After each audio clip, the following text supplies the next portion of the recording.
मध्याह्नकालीन बेला में हम सभी ने कंस के ब्याह की कथा को सुना था।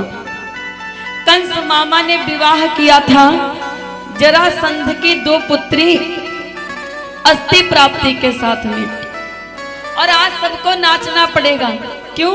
क्योंकि आज हमारे लाला का प्राकट्य होगा ना, आज सबन को नाचना पड़ेगा।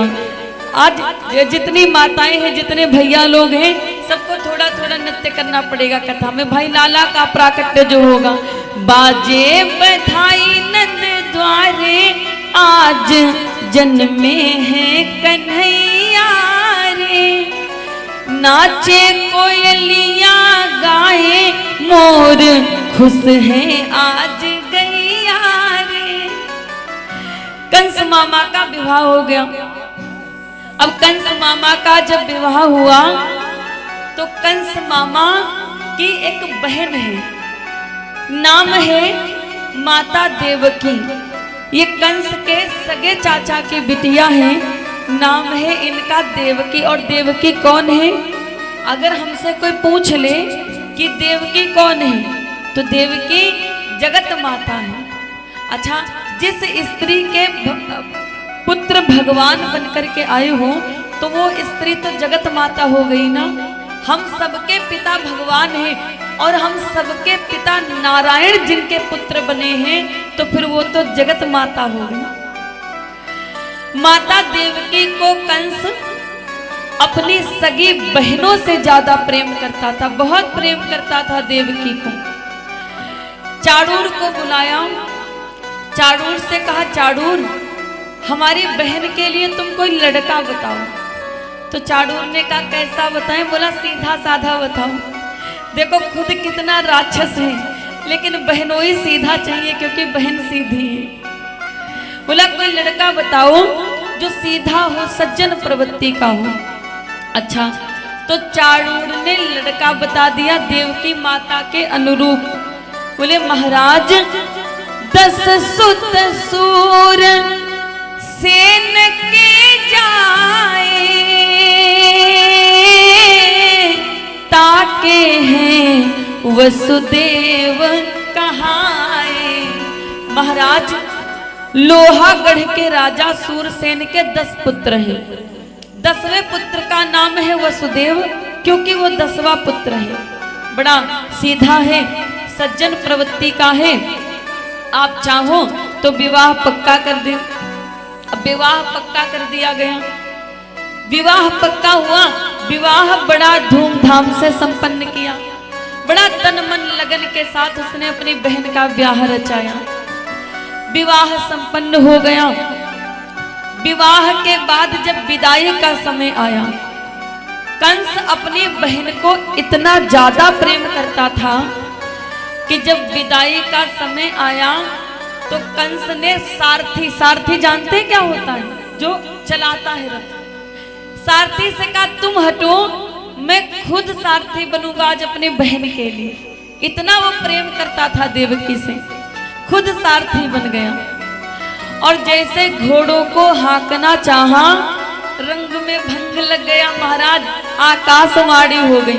और आकाशवाणी क्या हुई जानते हो? जैसे अपनी बहन के लिए रथ हाँकना चाहा, तुरंत आकाशवाणी हो गई, ओ कंस कंस मत फूल बहुत, यह फूल तेरा कुम्हिलाएगा।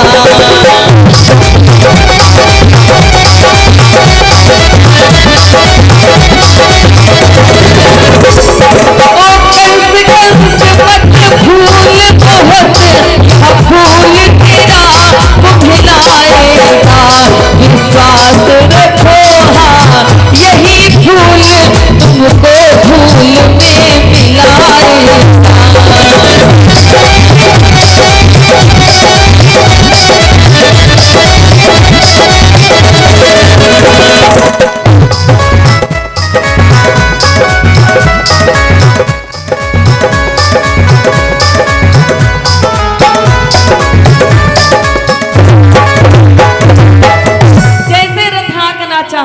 तुरंत आकाशवाणी हो गई, ए कंस तू जिस बहन देवकी का विवाह करके इतना इतरा रहा है, इसी देवकी के गर्भ से जो 8वीं संतान जन्म लेगी वो तुझे तेरे पूरे वंश के साथ यमपुर की हवा खिलाएगी।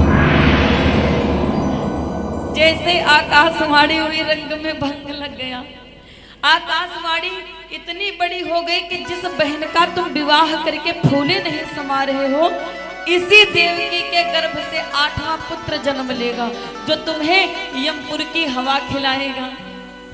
अब आप बताओ, अच्छा आप किसी से बड़ा प्रेम करो और आपको पता चल जाए कि यही हमारा काल बनेगा। कंस ने देवकी के लंबे लंबे बालों को पकड़ा और बालों को पकड़ करके ऐसे पटका महाराज जैसे मानो कोई चीज हो। पटक दिया देवकी को, निकाल ली हाथ में तलवार और बोला कि आकाशवाणी हुई है तेरे बच्चे हमारा काल है। जब तू ही नहीं रहेगी तो पुत्र कहां से होंगे? न रहेगा बांस न बजेगी बांसुरी।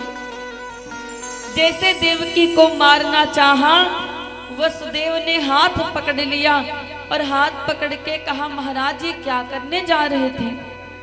अरे महाराज, आकाशवाणी आपने ही नहीं हम सबने सुनी है। आकाशवाणी में कहा गया है कि देवकी का 8वां पुत्र आपका काल है। देवकी तो आपका काल नहीं है ना महाराज। आप देवकी को छोड़ दीजिए, मैं प्रण करता हूँ एक क्या जितनी संतानें होंगी मैं सब आपको समर्पित कर दूंगा। कंस ने कहा छोड़ तो दूंगा, शर्त ये है कि जब तक 8 संतानें नहीं हो जाती तब तक मैं विदाई नहीं होने दूंगा। इस शर्त पर